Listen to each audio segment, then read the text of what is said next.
I still remember that Tuesday morning in Marrow Creek like it was yesterday. Not because anything about it felt important at first, but because it turned out to be the kind of day that quietly flips your entire life upside down without asking permission. I drove out to my property thinking I was just going to check on the fence line and maybe clear a few weeds. Nothing dramatic, nothing unusual, just routine maintenance on a piece of land I had saved for years to buy. But the moment I turned off the gravel road and saw the dust rising in the distance, something already felt off, like the air itself was heavier. And by the time I got closer, I could hear engines shouting, metal clanging, and I remember actually laughing to myself because I thought I had made a wrong turn. That laugh didn't last long. When I got to the edge of my land, there were cement trucks parked like they owned the place, workers moving fast like they were on a deadline from hell, steel rebar sticking out of freshly poured concrete. And right in the middle of all of it was my property marker still standing there half covered in dirt like it was trying to remind everyone this wasn't supposed to be happening. I sat there in my truck for a few seconds, just staring, telling myself there had to be a mistake, maybe a survey error, maybe I had misread the coordinates when I bought it. But then I stepped out and walked straight to the marker I had personally hammered into the ground months earlier, and it was still exactly where I left it. That's when it hit me. They weren't near my land. They weren't next to it. They were building directly on it. I walked into the site, and a foreman saw me immediately, a guy in a neon vest chewing gum like he had done this 1,000 times, and I asked him pretty calmly what project this was, and he didn't even really look up at me when he said, "Private development, you're not allowed in here," like I was some random pedestrian who wandered onto a movie set. I actually let out a small laugh because the absurdity of it was hitting me harder than anger at that point, and I told him, "No, you don't understand, this is my land." And that was the first moment his expression changed just slightly, like he suddenly wasn't so bored anymore. He called someone on his radio, and about 20 minutes later, I saw a black SUV roll up over the dirt road like it was the owner of the entire horizon. Tinted windows, spotless paint, the kind of vehicle that screams confidence before the person even steps out. The man who got out looked like he had never had to explain himself in his life. Expensive sunglasses, clean boots, calm smile like he was arriving to fix a minor inconvenience rather than a legal issue. He walked right past me at first and looked at the foundation instead, nodding like he was inspecting a piece of art. And then he finally turned to me and said, "There's been a minor mapping overlap. Nothing to worry about. We will compensate you." And I remember just blinking at him because the words didn't match the situation at all. I pointed at the concrete and asked him, "You poured this today?" And he nodded like it was weather report information and said yes. "And we're on a tight schedule, so let us not make this complicated." That line stuck with me. Not because it was clever, but because of how casually he tried to shrink the situation into something convenient for him. I looked around at what they had already built, and it wasn't some small mistake. It was a massive reinforced foundation, expensive, precise, the kind of work that involves permits, planning, money that doesn't accidentally get spent, and something in me just went quiet in a way I didn't expect. I didn't yell, I didn't argue, I didn't give him the satisfaction or reaction. I just nodded slowly and said, "You are right, let us not complicate things," and I could see in his face that he thought he had won whatever this was already.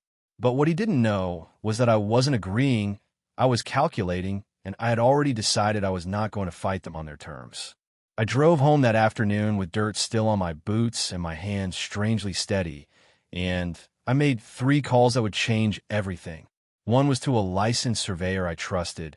One was to a property attorney I had spoken to once before but never needed. And the last was to someone who owed me a favor in municipal records. And I told all of them the same thing. I need everything documented, every boundary confirmed, every mistake written in ink. By that evening, I wasn't guessing anymore because I had official confirmation that there was no overlap, no ambiguity, no misunderstanding. Just pure encroachment on my land.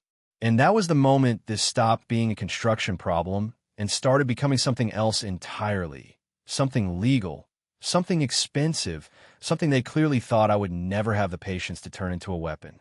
The next morning I would find out exactly how wrong they were, but I did not know that yet. I just knew one thing sitting in my quiet house looking out of the trees. They had poured a foundation on the wrong piece of land, and now it was too late to pretend it didn't matter.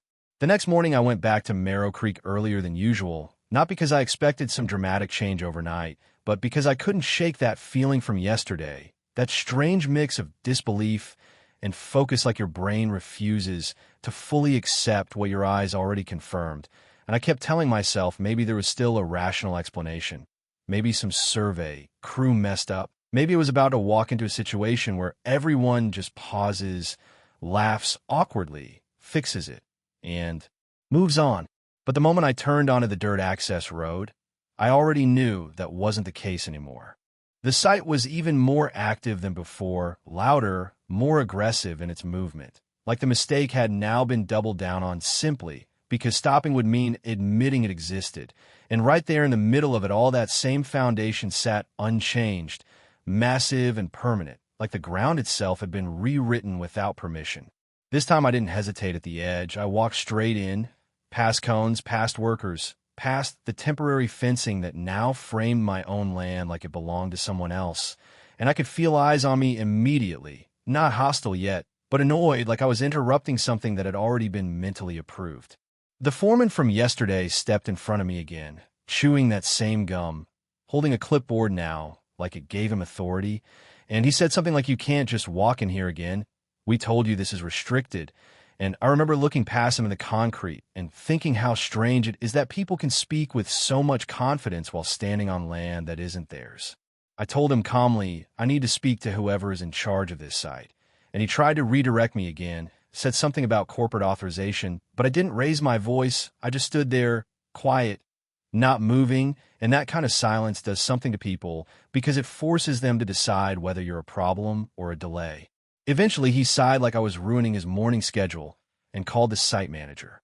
When a manager came out, he looked younger than I expected, the kind of guy who probably got promoted faster than he should have, because the project was moving too fast for careful decision-making, and he already had that tired expression of someone trying to keep multiple fires from spreading at once. Before I even spoke, he started explaining, saying, look, there was a mapping discrepancy between county records and our survey data. This happens sometimes in developing zones. We're already in the process of resolving it internally. And I interrupted him right there and said, I don't have an internal process with you. I have a deed. That stopped him for a second, just a fraction, but enough for me to see the shift. I pulled out my phone, showed him the official survey pins, the coordinates, the boundary documentation I had confirmed the night before, and I watched his expression change from confident explanation to something more cautious, because now it wasn't just a verbal dispute. It was documented reality. He asked me to wait while he contacted headquarters, and that's when I first realized this wasn't going to stay local anymore, because when people stop making decisions on site and start escalating upward, it usually means the problem has become expensive enough to share. While I stood there waiting, I looked around at the workers moving steel and pouring materials, and I had this odd sense of separation, like I was watching two timelines overlap. There's where everything was normal and progressing, and mine where everything was already paused and under review. About 20 minutes later, I heard it before I saw it. The engine noise cutting through the construction rhythm, heavier, slower, more deliberate, and when the black SUV arrived again, I could tell immediately this time was different. The developer stepped out without the same ease as before, still dressed sharp, still trying to look in control, but there was less performance in it now. Like the situation had started to require actual attention instead of attitude. He walked directly toward me, bypassing the foreman and manager, and for the first time he didn't speak immediately. He just looked at the foundation, then at me, then back at the structure like he was recalculating something in real time. When he finally spoke, his tone was still controlled but noticeably tighter, and he said there seems to be a discrepancy between municipal mapping records and on-site placement. We are investigating it, but we cannot halt construction at this stage without serious financial impact. And I remember just nodding slowly because that sentence told me everything I needed to know about how he saw the situation, not as a legal boundary issue, but as a cost management problem.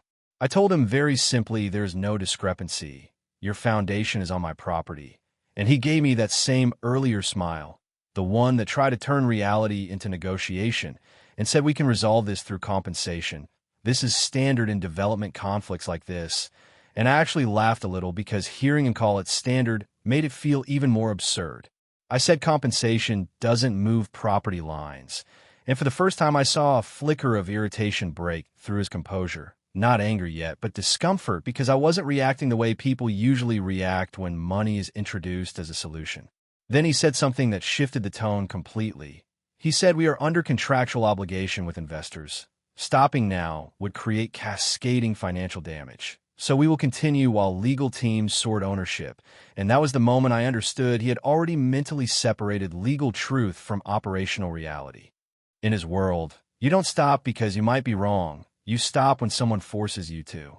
I didn't argue in circles. I didn't try to convince him again. I just asked one question quietly. So you're saying you are continuing construction on land you're not sure you own?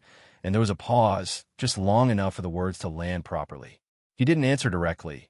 Instead, he repeated that legal teams would handle it. And that was enough for me to know exactly how far this would have to go. That afternoon, I met my surveyor again in person, not over phone, not casually, but face-to-face with printed documents, and we re-verified every boundary marker, every coordinate, every measurement until there was no ambiguity left even in theory, and I told him I needed it airtight because this was no longer just a misunderstanding. It was now a dispute that would depend entirely on documentation precision.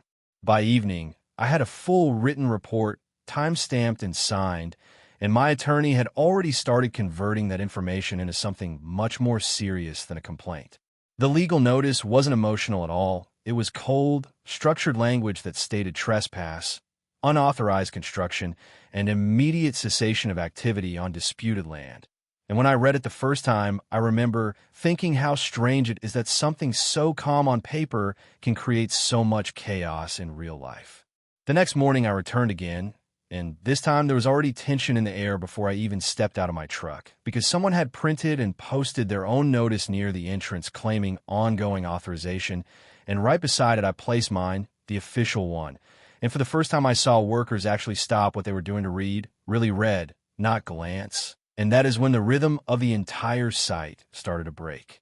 Radios got quieter, conversations shorter, movement less coordinated, like the system itself was beginning to hesitate. Then a city inspector arrived unexpectedly, clipboard in hand, asking questions that didn't match anyone's prepared answers. And within an hour, the site felt like it had shifted from construction mode into investigation mode. When the developer arrived again and saw the inspection activity and the posted order, I saw something I hadn't seen before. Not arrogance, not irritation, but the first real sign that he was losing control of the timeline. He walked up to me and said, "This is escalating beyond reason." And I looked at him and said, "No, it's just reaching the part where reason finally gets documented." After that day, everything started to slow down in a way that almost felt unnatural, like the entire construction site had been switched from full speed to pause without anyone fully admitting it out loud. Trucks still there, but not moving, workers still showing up but standing around more than working, radios still crackling, but now with uncertainty instead of instructions. I remember driving past the site one afternoon and seeing that massive foundation again, the same one that had started all of this. But now it looked different, not powerful anymore, just exposed like something valuable that had been left out in the open too long, and everyone was waiting to see who would claim it. The developer tried to push forward at first. I heard that through my attorney, that he was arguing it was a technical dispute, trying to keep momentum with investors, but momentum is a fragile thing when paperwork starts landing on desks and inspectors start asking the kind of questions that don't have flexible answers. Within a week, the city had officially frozen the project pending review, and that was when I first felt the real shift, not emotional, not dramatic, just quiet pressure building on the other side. And then the phone call started. At first, they were polite, then increasingly urgent, then direct. The developer wanted to meet. I agreed, not because I was interested in arguing anymore, but because I wanted to see what happens when someone who is used to controlling everything realizes they are no longer steering the outcome. We met at a small office near the edge of town, neutral ground, nothing fancy, just a table, 2 chairs, and a stack of documents between us that suddenly felt heavier than any machinery on that construction site. He didn't start with arrogance this time. That part was gone, replaced with something closer to exhaustion masked as professionalism. He said we need to find a resolution that avoids further damage for both sides, and I remember thinking how interesting it was that people only start caring about both sides after one side stops benefiting them. I told him, simply, there is a resolution. You built on my land. And he leaned back like he had rehearsed this moment 100 different ways, but none of them accounted for someone who refused to move. Then came the offers, first to buy the land at double the original price, then triple, then including compensation for delays, investor pressure, even reputational damage, all wrapped in language that sounded reasonable if you ignored the fact that none of it would have mattered if I had not pushed back. I didn't answer immediately. I just let the silence sit there long enough for him to feel it. And I could see it was uncomfortable for him in a way money usually fixed. Finally, I said I am not selling empty land anymore, because at that point it wasn't empty. It had a fully poured, reinforced foundation sitting on it. Something he had created, something that now legally complicated everything in his world, but strangely simplified everything in mine. That was the moment he realized this wasn't going to be solved by buying me out quietly. And I could see him calculating differently, less negotiation, more damage control. A few days later, the final offer came through, not just for the land, but for everything, including the foundation itself, at 3 times the original valuation.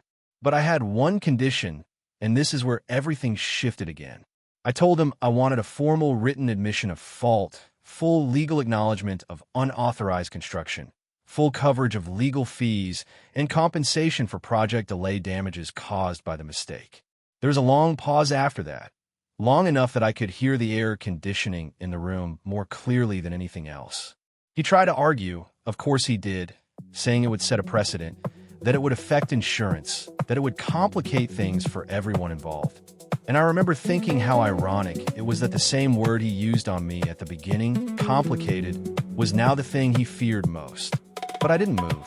I just repeated the condition, no hostility, no emotion, just finality. Eventually he signed, not because he wanted to, but because not signing meant everything stopped for much longer, and the pressure on his side had reached a point where time was more expensive than pride.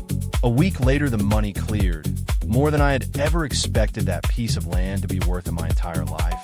But what stayed with me wasn't the number, it was the shift in power that had happened so quietly, I almost missed it. I never poured concrete, I never hired a crew, I never built anything, but I ended up owning the most expensive mistake on that entire project site. And the last time I drove past Merrow Creek, the foundation was still there, sitting under a tarp waiting for its next chapter, and I couldn't help thinking how strange it is that in real estate, sometimes ownership isn't about what you build, but about where someone else builds by mistake. As for him, I heard the project eventually restarted somewhere else, delayed, redesigned, and far more expensive than planned, and maybe he learned something from it, or maybe he just moved on to the next site like nothing happened. Either way, I still think about that first morning sometimes when he told me not to complicate things, because in the end that was the one thing he could never control. If this story made you think differently about property, power, or who really wins in situations like this, I'd like to hear your take in the comments. Do you think I went too far? Or was this just a system working exactly as it's supposed to?